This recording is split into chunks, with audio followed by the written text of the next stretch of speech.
What I'm going to do so I worked with Crew, it used to be called Campus Crusade for Christ, College Ministry. I worked with them for 9 years. And so my wife and I's ministry funds and paycheck we were entirely self-funded. So we raised support for ourselves. Again, that salary, ministry expenses, all that stuff. Probably know people that have raised support for stuff, and that's kind of how they were able to make money in ministry and pay for the ministry expenses. But then also too, we would do lots of short-term trips. And so I had done fundraising for short-term trips, but also just would do lots of training for people doing fundraising for short-term trips. So a lot of this just comes from that experience, but I didn't create this. Crew, like, I guess at this point is about 70 years old and is one of like the, they just have tons of full-time staff people. So they have their own fundraising like team that trains people in, and they do an amazing job of it. That's one thing, they do well and are respected for. So, I'm privileged to have had their training, not just practical, but also biblical, basis for it as well of, how to go about how to trust the Lord. And so it's something I'm passionate for, not only because I want people to be able to go do missions and stuff, but also too, because for me, it's just been such a way, it's been part of my own discipleship of having to trust the Lord and fundraising. So what we're going to do today is I'm going to just look at a few texts just to kind of give like biblical understanding of it. Again, it's funny because like in some ways I'm like, it's like, oh, I've never had to like go through these like seminary and somebody's gonna be like, oh, that's out of context or something. But so y'all be kind to me, especially Alex. Sometimes Alex gives me a really hard time a lot. So, so that, and then hopefully just bring some encouragement to y'all. That's gonna be super long, and then we're gonna go through this. This is kind of like a how-to, like steps, that's why, of how to raise funds. As a generality, I'll kind of explain how, where there's like wiggle room and stuff like that. And, and then we'll look at this example support later, because the general way I know, and I think I've always heard for a short-term trip where you just need a lump sum of money, is to send out a letter. Or at least that's what I'm going to train in today. So, all right. So, let me pray for us real quick. We'll get started. Jesus, thank you for the opportunity that it is to get to fundraise, Lord, that we get to trust you in very tangible ways. Lord, I know for me at least, you've attacked some of my idols and helped to break them down, Lord, but I also get to invite other people into your work, which is pretty fun. So God, I pray just for that my words today, or the wisdom that I share today, would be of you. We pray Jesus, amen. Okay. So what would be a hesitation you might have to raising funds? Like, are there any hesitations that you'll have to doing that? Asking people for money is kind of Yeah, not the vibe. it's pretty un-American. Yeah. For the recording, can you repeat just in case the mic doesn't pick up? Yes. So what is what I'm gonna talk a little loud, make sure this gets what is a hesitation you might have to raising funds? Oh, you don't know. I'm sorry. Oh, you want me to yell? Yeah, and then just repeat for the recording. And Rob's gonna be editing this, so don't feel weird. Rob, we appreciate all your hard work. Making us look like fools. So if one of us responds to a question, just in case the mic doesn't pick it up, can you repeat what you say so that we can have it on the recording? asking people for money is scary. Okay, so asking people for money is scary. I do have some anecdotes. I never fundraised per se, but I did work in my local chamber of commerce, working in the membership department. The closest thing to that was asking, like reminding people late dues payments. Yeah. And there's also the possibility of people reacting to you very angry, and cold calling. Yeah. Isn't the best because people just hang up on you, right when you haven't even finished your sentence. Yeah.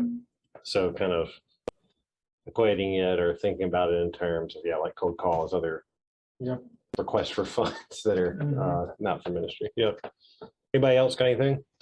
and just the vulnerability and the fear of rejection that comes with it too. Yeah. Because I mean, it's unlike maybe like a bill or something like that. You're putting yourself out there. You're putting a lot of your heart out there. Yeah. Support letters, you may not feel that rejection as much. Like if you just never got any money back, at all, there's that. But just how vulnerable it is that you're presenting a financial need.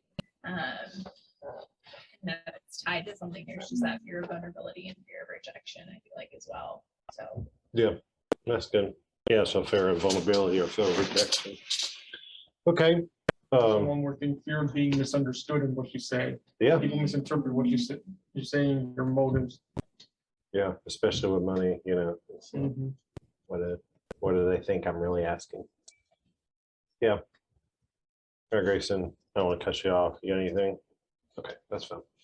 Okay, so yeah, I just wanted to acknowledge this. I think we have a lot of fears, and so hopefully some of these can kind of address some of those fears, or even solidify some of the encouragements that y'all might, some excitement y'all might have about raising funds. So I'm going to paraphrase though, just for time's sake, the 1 Kings 17, 7 through 16. Does anybody know? Does anybody remember from Old Testament theology what story that is? I would have never remembered it. 1 Kings 7 or 17. 1 Kings 17, 7 through 16. That's when Elijah confronts Ahab, telling him that there will be no rain for 3.5 years. There will be a drought. Elijah went to the brook Kerith, and God used ravens to provide for him food. That's right.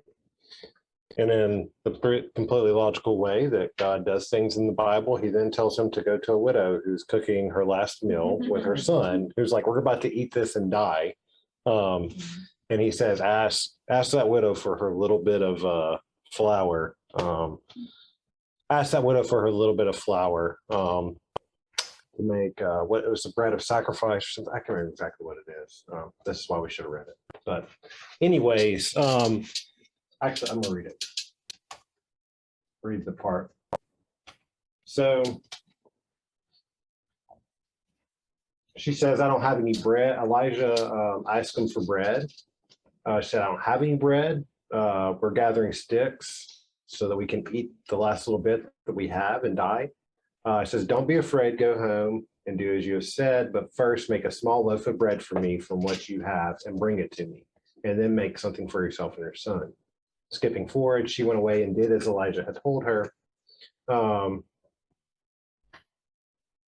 So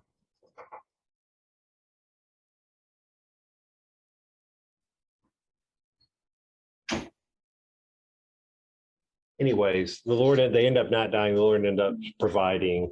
And so, yeah, I think just to show that, I mean, we all know this from experience. Like we think about provision on our human terms, but then I'm sure y'all could give me other examples too from scripture where like God's like, that's not like, my model isn't like capitalism, right? It's not like I'm not bound to the markets. I'm not bound to the rains, the crops. Of like I'm God and I can provide. I own the cattle on 1,000 hills.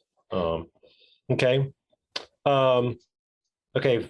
And then I think one fear that I often hear, and I think a lot of us have, is it biblical or is it okay for me to ask for support? Why don't you just provide? I think a very American idea, which, said within the church, but might be more cultural than it is, might be more coming from the culture than it is Christian, is, why you should just work. Why are you provide for this yourself? Why are you asking me for money? But so 1 Corinthians 9, 1 Corinthians 9 says this. It says, for it is written in the law of Moses, do not muzzle an ox while it is treading out the grain.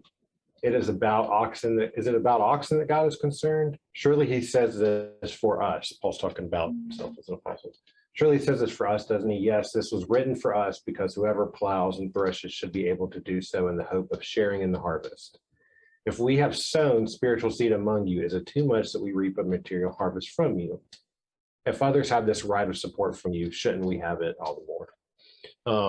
So again, Paul's speaking specifically to the Corinthians and reap a harvest from them, but I do think that It's not too much of a stretch to say like, hey, if I think it says those who make their living of preaching the gospel. Anyways, I'm gonna stop because I'm gonna get it wrong. But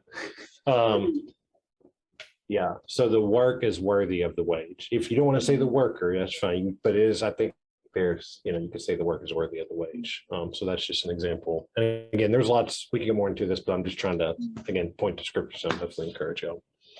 And the last one is Philippians 4, 14 through 19. So this one is just kind of speaking to how the purpose of support raising and inviting other people to the work of God. Says, yet it was good of you to share my, Paul speaking to Philippians, obviously, it was good of you to share my troubles. Moreover, as you Philippians know, in the early days of your acquaintance with the gospel, when I set out from Macedonia, not one church shared with me in the matter of giving and receiving, except only you only. But for even when I was in Thessalonica, you sent me aid more than once when I was in need. Not that I desire your gifts. What I desire is that more be credited to your account. I have received full payment and have more than enough. I'm amply supplied. Now that I have received from Epaphroditus the gifts you sent, they are a fragrant offering, an acceptable sacrifice pleasing to God. And my God will meet all your needs according to the riches of his glory in Christ Jesus. So he says the reason that he said, I don't desire your gifts for myself. What I desire more is to be credited on your account.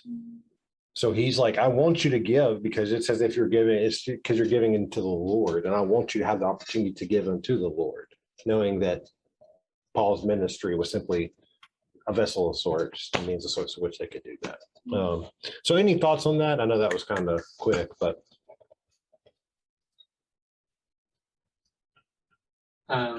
You might be getting to this later, but when you're talking about offering them an opportunity to give to the Lord,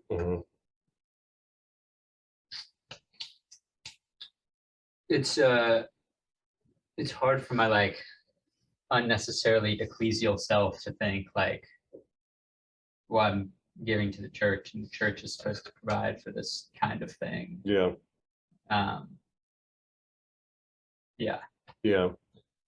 I would just say, that's something I thought about for this, is like your ecclesiology, right, is going to somewhat affect this, so how you think about this. But in that circumstance, I still think you could say a practical example of how you could say that is like you getting up at church, taking an offering of sorts to where, they write their checks out, they give their cash to First Baptist, such and such.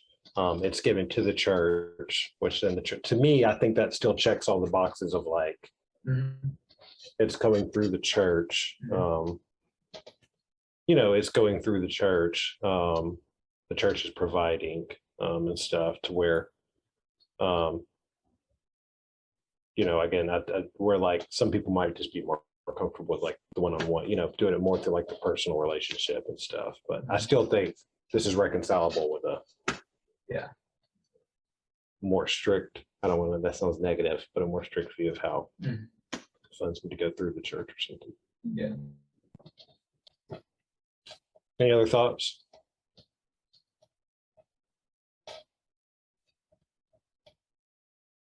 Okay.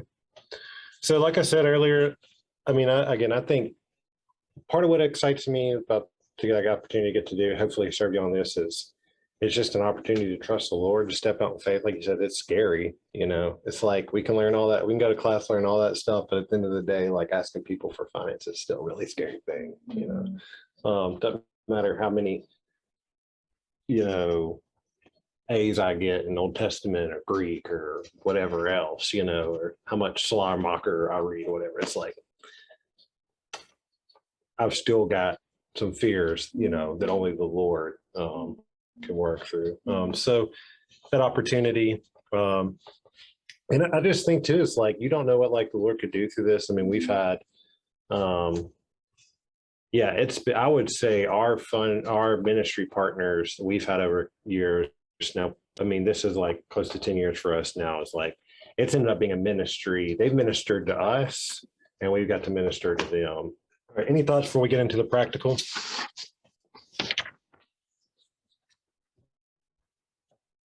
Okay, so we're going to go through this document.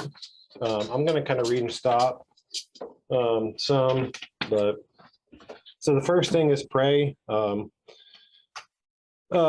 want to have prayers a cornerstone of whatever work of the Lord we are doing. So again, just like adapt this to whatever. I mean, this is like a general outline, but y'all just kind of, if you feel most comfortable, Grayson, or somebody's like, I really just want to do this in the context of my church or my denomination, I'm getting ordinated in the PCA or ACNA, and I would really just feel I'm being true to my conviction or do in the context of the church. Just think like, hey, how can I do this? How can I do this within that context? I think this is flexible enough to work with wherever you may be at denominationally at decent. If that makes sense. So starting with prayer, again, for me, it's like, hey, Lord, like unveil any fears, any, idols I may have in this. Lead me to people that you would want, to give, help me to, even practically help me to, get through, do this promptly in the midst of all your other stuff. All right, name storm. So this is where you start to build an initial list of those who will invite to prayerfully and financially partner with you in your trip. So this is the language of this is kind of for like, it may be a little bit bigger than you think. So when I would go through this with students who are doing summer trips, like they needed like $5,500. So you may not need as many people as are listed on here. I don't know, especially if your trip's on the cheaper side. So again, like if you feel like you can taper this down some, that's totally fine. But so try to develop a big list. You can talk to if this is a relationship you have with your parents, you call them and be like, hey, do you know some people that, I think could, if your parents have this type of relationship, send a letter to, or, who are like 10 people that have always been really encouraging to me in my walk with the Lord throughout the years. So are very like for me. I'll take my experience, and this is true for, again, I've done fundraising stuff for a long time. Most people, and this sounds bad, most people give to you because they're excited about what the Lord is doing in your life, than they are giving to the work you're necessarily, the trip. They're more excited about what God is doing in your life than they are in this trip. And they're not exclusive. They're excited about both, but so there's different groups. After you've written these out, gather the addresses of these people. Another thing you can do, I didn't write this on there. I don't know if you want to write this down. My wife, Peyton, she'll make a PDF of this letter and she'll text them the PDF. So instead of, I forgot to write that down, but and you could make a PDF, text them a PDF, said, hey, check this letter. It's still a letter, right? Not as formal, but check this letter out. I want to follow up with you in a couple of days, talk more about it. Because I know that mailing them out, stamps, all that stuff, it's a little bit more cumbersome. Got to write it out. So y'all tracking with me? With you. Any name storm questions? I would just add to this as well, like go back in your brain Yeah. and in your memory, because especially for like some of you who are still close to undergrad age and even high school age, like obviously you're not like 18 again, but people from your home church or people from your youth group who had some sort of influence on you, don't just go like people that you've known within the past 3 or 4 years. Go back, even if you have like relatives and friends that maybe you haven't seen in a couple of years but still are invested in you and in your journey, include them in that list. Josiah and I, our support letter is going to be kind of a combination of we got married right before COVID and we haven't sent Christmas cards out since then. And so ours is almost going to be kind of like a catch-up newsletter, as well as like, this is what's happening next. And if you would like to be a part of this, so a good portion of the people that we're sending to are people who are at our wedding. But yeah, if it's people that you know from youth group or from like college ministry or anything like that, like it's better to send more out and not get tons of responses but still get money than to send less out. Would you agree, Andrew? Yeah. Yeah. Okay. Let me just reiterate, make a PDF of the letter you send. So you get your doc, all fixed up, and then you just save it as a PDF and can text it to them.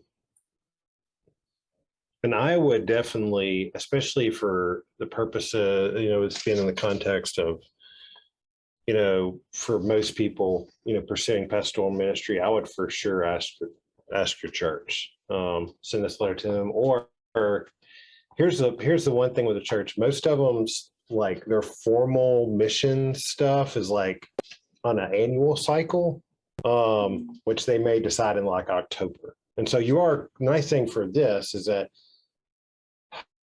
a lot of those conversations I think start in the spring, but a lot of them also have like a special funds thing to the side. In my experience, most of like the missions budget discussions are for like long term, like, hey, we support these people annually, long term, where again, I'm speaking generally, special one-time gifts are kind of available. You can generally approach at any point in the year, but again, earlier in the year is generally better. So, and I think, if yours, I don't know how much your trip costs, but if it's like $3,000 and, like you go to a lot of these churches, a lot of us go to, like them giving you $1,000 towards that is nothing. Yeah. And I think especially if they're like, you've been going to that church, maybe it's like your church from like, you grew up in, that in a sense you kind of feel sent out from, they know they've been a part of your growth, they developed you. Again, like my experience, and this is not always, is they're very supportive of that. And for them to give you $500,000, even more than that, it may be like, it's just nothing, financially for them. So don't hesitate. Don't be like, oh, it's only somewhere $100, $200, again, for a medium-sized Birmingham church, that's nothing. So. And another like great thing about coming to your church too, on the practical side of things, the folks that are giving may end up getting tax deductible receipts from it. We probably won't go through our church just because we have 3 or 4 other decent students who are also doing CCMPs this summer. And so depending on what, our pastor says, but by talking to your pastor, asking if it's a way that like, if somebody makes a check out and says missions for Miranda or whatever, and if they're making it out specifically to the church can then provide a tax deductible receipt. Yep. So that's something to consider. Yep. Whereas if they're making it to you, you necessarily cannot provide that tax deductible receipt, but by going through the church, it takes a couple more steps, but there's that benefit for the people who are giving to you. So like if maybe one of the only reasons they want to give is tax deductible reasons, then you can now provide that tax deductible receipt. Yeah. Yeah. So these are some of the areas of like flexibility. So when I did this for as a crew, it's like, hey, just tell them to write their check to crew, crew's tax deductible, boom, boom, boom. Right. This is one where like that, if you have really good relationship with your church, you're like, hey, I feel good enough I can approach, for me, go to Christ Church. And I said, hey, can I ask people in the church to get towards our trip? Would y'all be okay if, we kind of set up a special thing to where they can give through Christ Church, y'all turn and give it, that way it can be tax deductible for them. And again, too, if you have that conviction, like really want this to be, I want to be sent out from my church, it's that. All right. So the next step is write a support letter. So after you've come up with a list of names, prior towards the first 15 or so. So if you come up with 50 names, don't mail all 50 out at once. Like mail out the first, if you come up with 20 names, don't mail out all, I would suggest you not mail out all 20 at once. I would just say mail out to 5 to 10, do them in waves, because you're going to need to follow up with them. Probably. If they act like human beings, you will need to follow up with them. So send those out. So here are some things to make sure you include on your letter. Give your specific date, and we'll go through this in a minute on the example letter. Give your specific date of when you'll go. acknowledge your relationship with the reader. A lot of these, so this is one thing, it's like, some of these are kind of like Southern ways to doing it. And honestly, this is one thing, a qualifier with this. Create a lot of our found crew and a lot of other ministries to figure out is the way of going about this has worked really well for predominantly white people. It has not always worked well in people from other countries because norms of giving and stuff kind of come through different ways. African Americans, and at least in what I've heard in crew, at least their experience has been more, we do all this through the church. You know, the meeting on one, this is more long-term, like Peyton and I have monthly givers who, you know, for our ministry with crew, or at this point, her ministry with crew, it's not normative in their culture to do. That's not to say there aren't African Americans that don't do that, right? But so I think just for any of this, you're like, boy, that sounds really weird culturally. Just, you know, no, this is from a historically predominantly white, and, you know, I'm from the South. So starting a letter off with a little bit of rapport is kind of appropriate, you know, so I know that. A So- good business practice. in Yeah. general, too. So make sure you explain what exactly it is you need. I need a total of $1,700 by May 6th, which covers the whole of my trip. All right.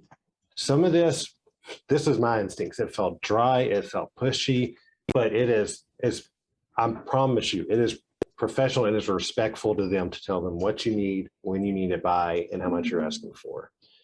I get it. My instinct still sometimes is to say, I'm being too pushy, you know, but I promise you it is. And even I raise support, my mortgage is dependent upon people supporting us.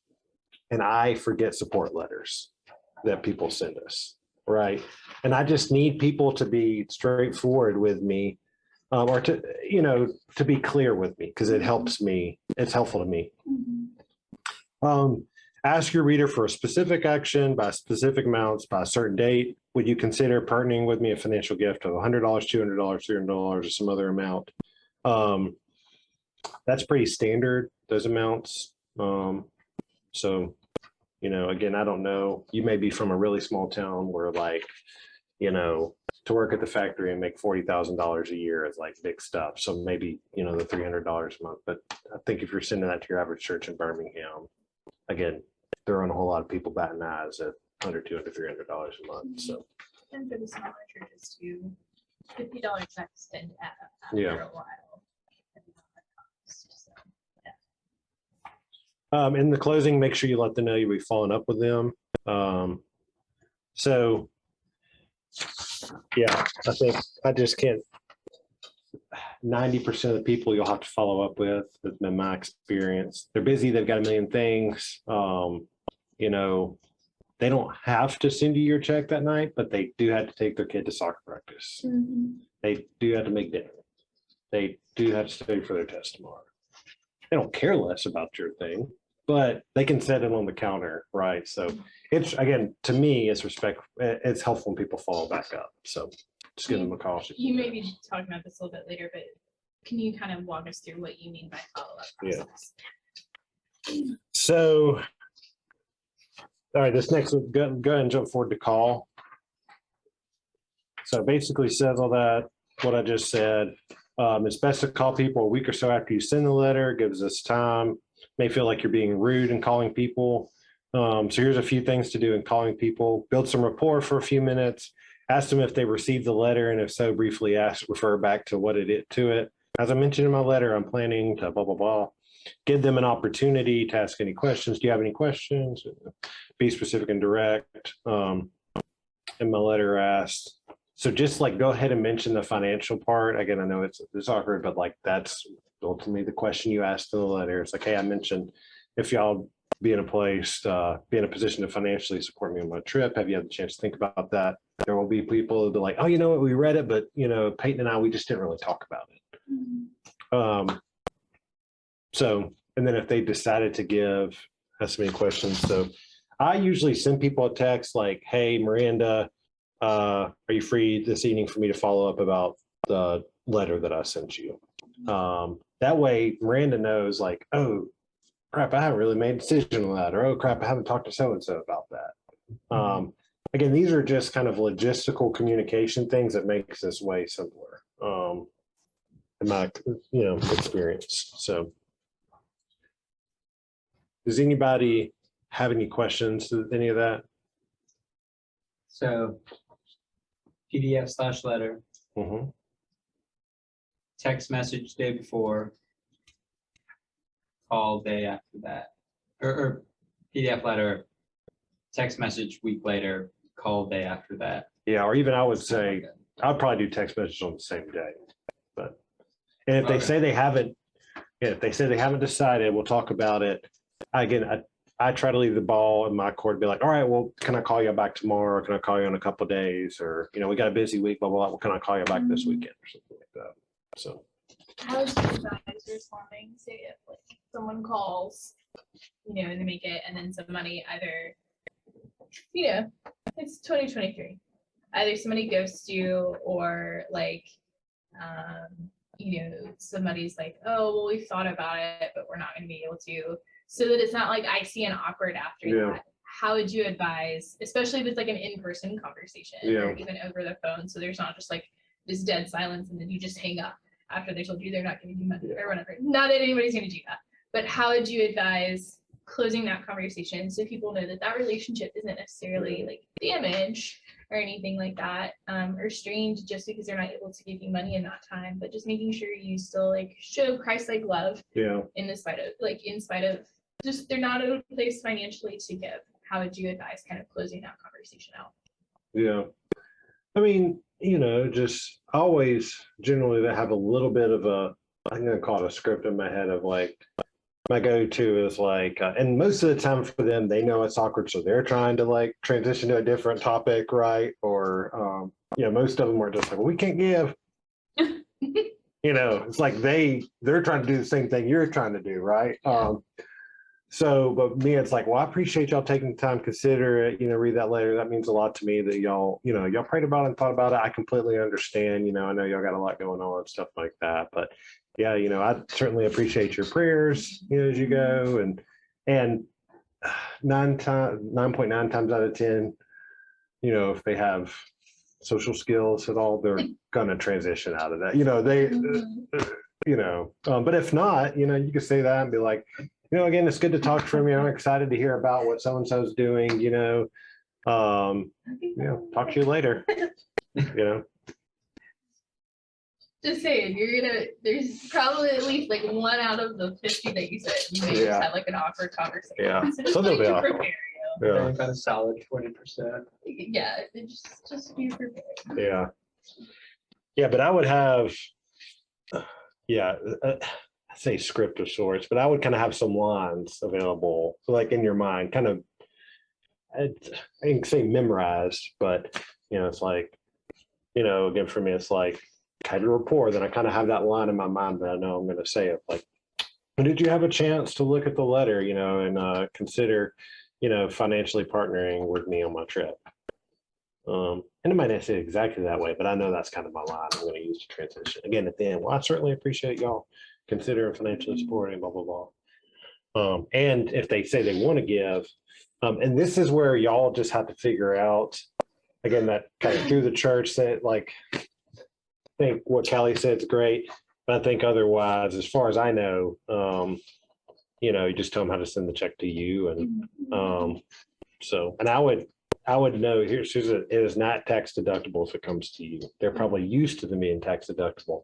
It's not, and so Callie, correct or add to me, it's not going to be sent. It's not tax deductible. It's just, and you could say, unfortunately, this is just not has the opportunity to be tax deductible, Because through BSIN, your travel is being approved through BSIN. Obviously, all of you guys are going international. For domestic folks, this isn't as big of an issue, but because your travel is approved through Stanford and BSIN, but you are still traveling as an independent agent.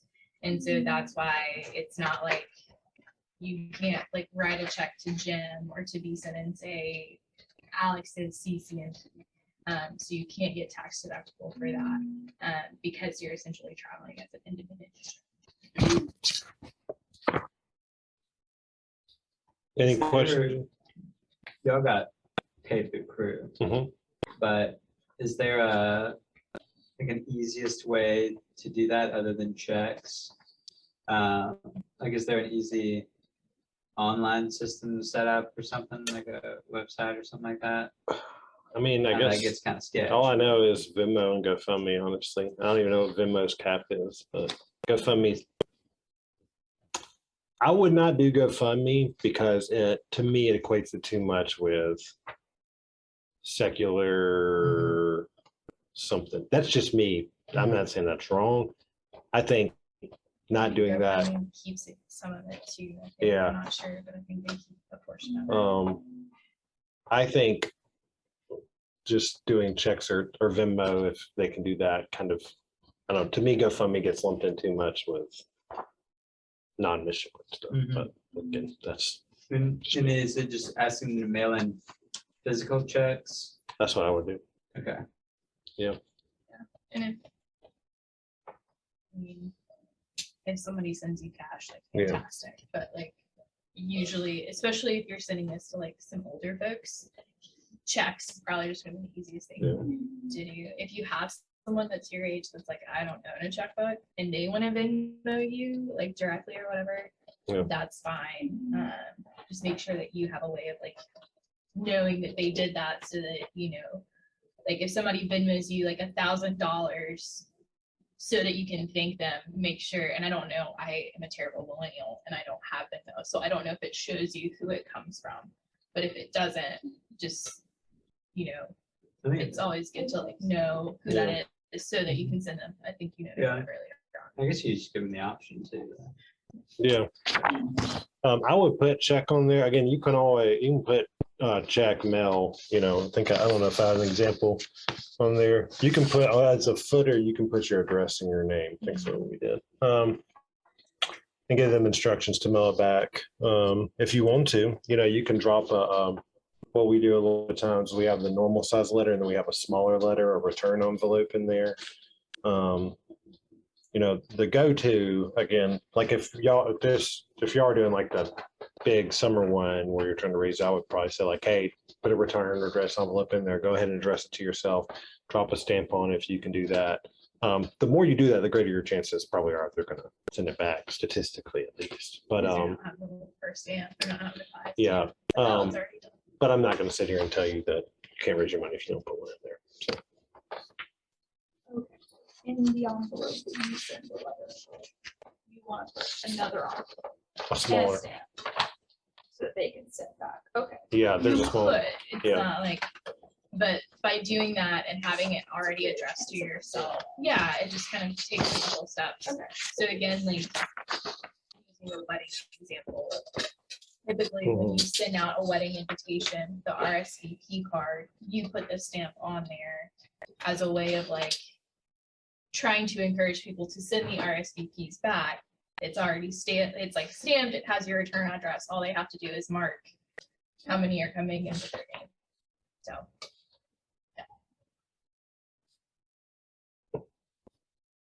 Any questions with that? Something to consider too is including in the number that you're putting on there that you're include the amount of like the price of postage. Do you know what I'm trying to say? Yeah, So, like in if your you're- budget that you're trying to Yeah, raise. as funds you're for. like developing your trip budget, Yeah, whatever number that like is on the form that we gave you guys that has your approximated budget, as you're typing out your support letter, you're not lacking integrity to like, because you're paying for the Yeah. stamps for people to send it back, include that in your trip budget. So whether that's $50, $100, however much postage you're like putting to like send it, but also for people to send it back, include that in your trip budget as part of what you're trying to raise. So that essentially you're kind of making that money back because it is an expense to send that much postage out. So I would encourage you guys to include that as part of your trip budget and your trip expenses, because that's what it is. And that And because it's part of your expenses, you can use travel grant funds towards that too. Once you get your travel grant check. Any questions? All right, let's finish these last couple things and we'll look at the letter real quick and that'll be it. But so thank you. So please write thank you letters to people that give. It's just a good, good practice, good way to show appreciation. They definitely notice it. So do this within a day of receiving the donation. That's basically just on there to say, don't wait like 3 weeks or you'll forget, and what you can do, if I think about it, I'll make one, but you can do an Excel file, and just write down name. If you want to keep up with addresses, you can keep up with addresses on there, right? And you can put like, date that I mailed it out, amount given, things like that, response stuff. So that's a pretty kind of go. I should probably put that on here, but that's kind of a go-to practice. It just makes it way more organized and easy to track. That might be on there somewhere, but all right. Connect back with supporters after the trip. So again, this is just continuing to. I mean, one thing you could do, people have done, is they write a newsletter. They just share, or they write a letter and they mail it out and just kind of share what the Lord did. And at your church, maybe your church. You did a fundraiser at your church, or you shared on a Sunday, and they collected. There was people were able to give financially towards your trip that Sunday morning. They took an offering.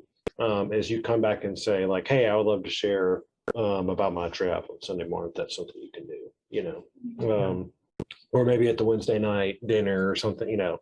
If you had a really big donor, if you had somebody. It was like, hey, I'm all right. How much do you have left? You're like, well, I got $1,200 left. You're like, okay, well, here you go. I definitely think it's worthy to like call that person up and be like, hey, I would love to go grab coffee and tell you about my trip. So. And something that I've done in the past too is just getting them a small gift from over there. Yeah. To like whenever you're out doing your shopping. Yeah. It can be something as simple as like, a like handmade bowl from Kenya or like a piece of jewelry, especially for like your bigger donors. Mhm. It's just saying like you thought of them while you're over there and you're just bringing something back, or it can be super simple, but just keeping that in mind too whenever like you guys have your free day to go explore the different sites. Just that's a way of just saying, here's a tangible way that I'm wanting to thank you. So yeah.